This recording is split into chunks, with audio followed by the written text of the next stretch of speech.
Olá, voltamos com o curso Git e GitHub Ninja. O meu nome é Fernando da Silk e nós falamos no último vídeo que nós aprenderíamos agora como clonar um repositório já existente. A gente tem o comando então git clone e o nome do repositório para clonar. Mas como é que isso funciona de verdade? Como que isso vai funcionar? Vamos entender mais ou menos aqui. Vamos fazer a criação aqui, por exemplo, de um... eu vou voltar aqui, tá? No meu diretório. Então eu tenho aqui o meu projeto, tá? Eu vou até fechar aqui o meu editor. E o que acontece? Eu vou mostrar para vocês como que vai funcionar o nosso projeto, como se você estivesse trabalhando em um time com mais pessoas, tá? Então eu vou criar aqui um diretório time, tá? Dentro do time eu não tenho nada, criei um diretório, né? Diretório time. Dentro de time eu vou criar alguns diretórios. Um que vai ser o nosso servidor, tá? Um que vai ser o computador do Fernando, um que vai ser o computador da Ana, um que vai ser o computador do Roberto e um que vai ser o computador da Maria, tá? Então eu tenho aqui os 4 computadores diferentes. Aqui no nosso servidor é onde vai ficar o repositório do nosso projeto, tá? E aqui são os computadores da Ana, do Fernando, da Maria e do Roberto, tá? Então, o que eu vou fazer? Inicialmente eu vou criar um projeto no nosso servidor, né? Aqui no servidor eu vou criar o repositório. Eu vou criar aqui o meu repositório, o repositório.git que eu preciso, tá, do meu projeto. Então, eu vou criar aqui, digamos que a gente vai trabalhar num projeto que vai ser um e-commerce, tá? Um e-commerce.git. Então, digamos que nosso e-commerce.git vai ser um e-commerce, tá? Eu vou acessar o meu e-commerce.git e eu vou rodar o comando git init --var. Esse cara aqui vai ser o nosso repositório principal, tá? Ele vai ser o repositório principal onde a gente vai compartilhar as coisas desse repositório aqui. Feito isso,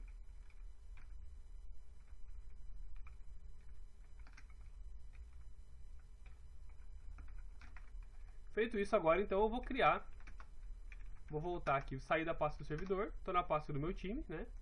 E vou entrar aqui na pasta do Fernando.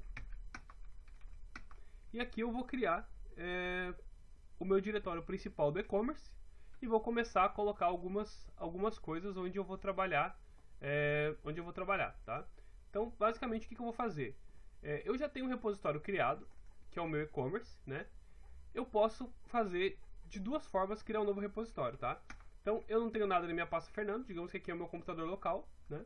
Aqui está a minha pasta de projetos normal e eu vou criar, então, o meu repositório do e-commerce. Então, mkdir e-commerce, para eu poder criar o meu diretório de e-commerce. Dentro dele, eu vou iniciar o meu repositório. Vou rodar um git init. Isso vai iniciar o repositório aqui no meu e-commerce, tá? E agora eu vou linkar o e-commerce com o repositório principal que está lá no servidor, tá? Então lembrando, ó, o repositório principal está lá no servidor do e-commerce, tá? Tá na minha pasta do servidor. E eu vou linkar ele. Com o meu repositório aqui, tá? Como é que eu faço? Git remote add origin e passo o caminho desse cara. Feito isso, se eu der um git remote -v, eu vou ver aqui o caminho do meu servidor, que ele está como origem. Ok, tudo que eu fizer push aqui agora, eu vou enviar para esse meu diretório de e-commerce. Beleza? Então lembrando que eu fiz aqui para o usuário Fernando, tá? Eu estou aqui no diretório do usuário Fernando e eu criei aqui o e-commerce, tá? Como é que eu faço agora para criar para as outras pessoas? Eu posso criar aqui então, vou sair do Fernando aqui, tá? Voltei para o time. E eu vou acessar agora o repositório da Ana, tá? Entrei aqui no diretório da Ana, a Ana não tem nada ainda. E eu vou começar um repositório aqui com o e-commerce também. A Ana vai trabalhar com o Fernando no mesmo projeto de e-commerce. Como que eu faço para a Ana também? Eu preciso fazer todos aqueles passos novamente, preciso pegar, ir lá criar o repositório, né? Fazer todos aqueles passos, dar o git remote add origin? Não, você não precisa fazer aquilo. Você consegue com o caminho do teu servidor, né, do repositório do servidor, você simplesmente executa git clone, passa o caminho do repositório que você vai clonar. E o que vai acontecer? Ele vai clonar dentro de um diretório e-commerce. Olha só o que acontece. Se eu rodar um ls aqui, ele criou um diretório e-commerce para mim, tá? Que é exatamente o mesmo aqui da minha pasta do Fernando. E se eu entrar no meu diretório e-commerce, eu já vou ter o repositório aqui, tá? Tem o repositório e-commerce. Se eu rodar um git remote -v, olha o que vai acontecer. Ele já tem aqui o origin com o mesmo caminho do Fernando. Opa, tá aqui no e-commerce, né? Entrei no e-commerce, git remote -v. E eu tenho aqui como origem, você vê que ele é padrão. Ó. Quando eu dei o git clone, automaticamente ele criou para mim o origem com o mesmo caminho que eu tinha aqui no meu repositório do Fernando. Então agora a Ana e o Fernando têm os mesmos arquivos, tá? Eu consigo agora fazer alterações tanto com a Ana como com o Fernando, trabalhando no mesmo projeto, e os dois, o Fernando e a Ana, fazendo push no repositório principal. Olha que da hora, né? Agora, qualquer alteração que eu fizer aqui no repositório do Fernando não vai refletir, obviamente, no repositório da Ana, certo? Tudo que eles fizerem, quando você fizer o git push, você vai fazer a alteração, você vai adicionar, e quando você fizer o git push, o repositório, as alterações vão vir para o repositório principal, tá? A mesma coisa a Ana, que as alterações também virão para o repositório principal quando você fizer as suas alterações. Então você vê que com o git clone você também consegue clonar um repositório. Você pega um repositório já existente e clona ele, tá? Então aqui você imagina que eu vou criar aqui alguns arquivos, tá? Eu estou aqui no diretório do Fernando e aqui o diretório da Ana. Vou limpar aqui, tá? E no diretório do Fernando eu vou criar, vou começar a criar algumas coisas aqui. Então você imagina lá, eu não tenho nada aqui, certo? Se eu der um ls eu não tenho nada. Eu vou criar aqui então um index.html, certo? Vou abrir o meu editor para começar a editar esse index.html aqui, tá? Vou criar um index.html básico. Criei o index.html. Vou criar o conteúdo aqui. Criei o conteúdo, tá? Do meu e-commerce. E por enquanto não vai ter nada, só vai ter essa index aqui padrão. E não vai ter nada nela. Criei minha index. O que eu faço? Como eu criei a index aqui no meu repositório do Fernando, o que eu vou fazer? Você vê que ela está como untracked files aqui, certo? Ele está no untracked files porque ainda não foi adicionado. Eu vou dar um git add para adicionar a minha index. Se eu der um git status, eu vou visualizar que ele está aqui uma alteração para ser commitado, ou seja, eu acabei de passar a index do meu working directory para a minha staging area. Agora eu vou fazer o commit para mandar para o repositório do Git. Eu vou colocar lá, commit inicial adiciona index. Ok? Se eu der um git log one-line, então tem lá o meu commit inicial adiciona index. Beleza? Feito isso, o que eu vou fazer? Aqui na minha index, se eu der um git branch aqui, você vê que eu não tenho nenhuma branch criada, apesar de estar master aqui, porque, né, eu estou na master principal do meu repositório, mas eu ainda não tenho nenhuma branch criada no meu repositório, porque eu ainda não mandei nada para ele. Agora, como aqui no diretório do Fernando eu tenho um git log aqui, certo? Estou no diretório do Fernando, e-commerce, né? E eu tenho um log.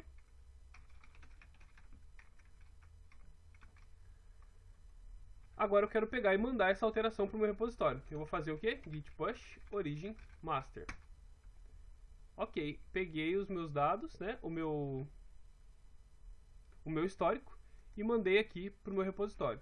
Agora, se eu rodar o git branch, eu vou ter a master criada aqui, porque eu acabei de enviar do Fernando para o repositório principal. E digamos que a Ana está trabalhando num projeto, né? A Ana está trabalhando num projeto e a Ana ela faz CSS, né?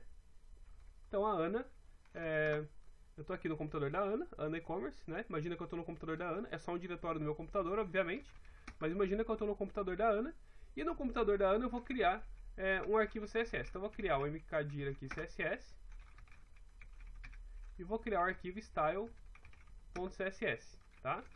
Se eu der um git status, ele vai dizer que eu tenho o diretório CSS untracked. Eu vou abrir aqui o meu editor. Abrindo o meu editor, eu vou ter o arquivo CSS da Ana, tá? E eu vou fazer a alteração aqui no arquivo CSS da Ana, tá? Fiz a alteração, criei o body, vou criar aqui o fonte 14px,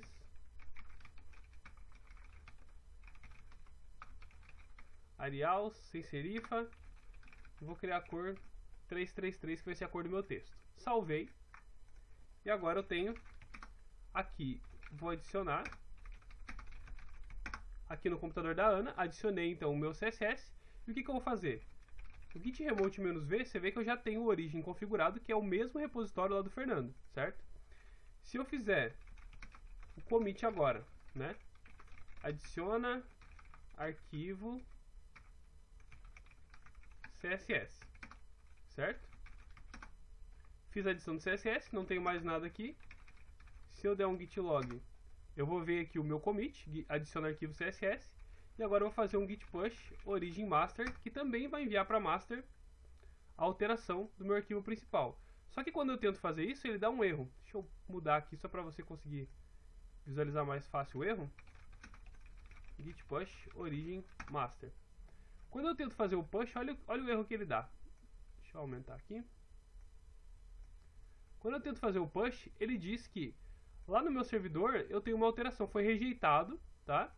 Porque eu não atualizei o meu repositório. Ou seja, eu tenho uma alteração lá, tá? Eu tenho uma alteração no meu repositório, que é aquela alteração que o Fernando fez. Por isso eu não consigo mandar uma alteração se eu não pegar essa alteração de lá. Como que eu faço para pegar essa alteração do servidor? Bom, a gente consegue puxar dados então do repositório. A gente viu que pull que o push significa empurrar, ou seja, o push envia arquivos para o repositório. Só que para puxar dados do repositório, a gente tem o pull, tá? Que pull na verdade significa puxar, tá?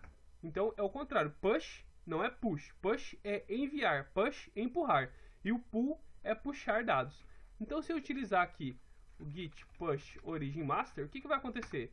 Eu vou, git pull origin master, eu vou sincronizar a index.html que tinha lá no computador do Fernando, lembrando que aqui eu estou no computador da Ana, tá? Olha só, Ana e-commerce, tá? Eu puxei o index que estava lá no computador do Fernando, e agora se eu der um ls aqui, eu tenho o index e o diretório CSS com o meu arquivo CSS. Depois que eu puxei, agora eu posso dar um git push origin master, e a Ana vai enviar também a alteração dela para o repositório principal. Então, como eu estou mandando para a mesma branch, e a branch já tinha uma alteração, ele sempre vai dar esse erro para mim, dizendo, você não pode puxar ainda porque tem alteração lá, tá? Então, o que acontece? Esse é mais ou menos o workflow quando a gente for trabalhar em equipe. Por enquanto eu estou mostrando de 2 pessoas, só para você ter uma ideia. E aqui, que é a branch do Fernando, né? Que é o computador do Fernando, o que eu vou fazer? Eu dou um git pull aqui, origin master, e ele vai puxar o CSS que a Ana alterou. Agora eu tenho no git log o online, eu tenho o log do commit inicial que eu dei, o CSS da Ana e o merge na branch master que foi feito quando a Ana puxou o commit dela. Aqui no computador da Ana, se eu der o online, eu tenho o mesmo histórico, olha só. Porque estamos trabalhando no mesmo projeto, na mesma branch, então o git ele mantém o mesmo histórico. Quando você faz então o push, você envia para o servidor, tá? E o pull, ele puxa do servidor, ou seja, garante que você vai estar com a última versão atualizada do projeto. Então qual que é a dica que eu deixo para você? Qual que é a dica que fica aqui? Sempre que você estiver trabalhando em equipe, a primeira coisa que você deve fazer antes de dar push para um servidor, ou antes de fazer qualquer coisa, por exemplo, você está trabalhando lá numa equipe, né? Que tem lá o computador da Ana e o computador do Fernando. E aqui eu tenho o repositório principal. Então aqui eu tenho o computador do Fernando e aqui eu tenho o computador da Ana, certo? Antes de você começar a trabalhar, se você estiver trabalhando em equipe, você precisa sempre rodar o comando git pull origin master, porque o git pull ele vai baixar todas as alterações que tiver no teu repositório. Se não tiver nenhuma alteração, ele vai dizer que já está tudo atualizado. Mesma coisa, a outra pessoa que tiver no outro computador, ela vai fazer o git pull origin master antes de qualquer coisa, porque isso vai garantir que você vai ter tudo atualizado primeiro antes de começar a trabalhar. Se ele disser que tudo já está atualizado, ou se ele baixar alguma coisa, beleza. Você pode continuar trabalhando no teu projeto e tudo vai dar certo, tá? Bom, isso já tem, a gente já tem bastante conteúdo para estudar essa semana, tá? Treine bastante esses códigos que a gente passou hoje, tá? Treine bastante criando repositórios, usando 2 diretórios diferentes, como se fossem 2 pessoas diferentes, tá? Clonando, aprendendo a clonar. A gente vai utilizar bastante esses comandos, tá? E é bastante importante você compreender bem como utilizar cada um deles, tá?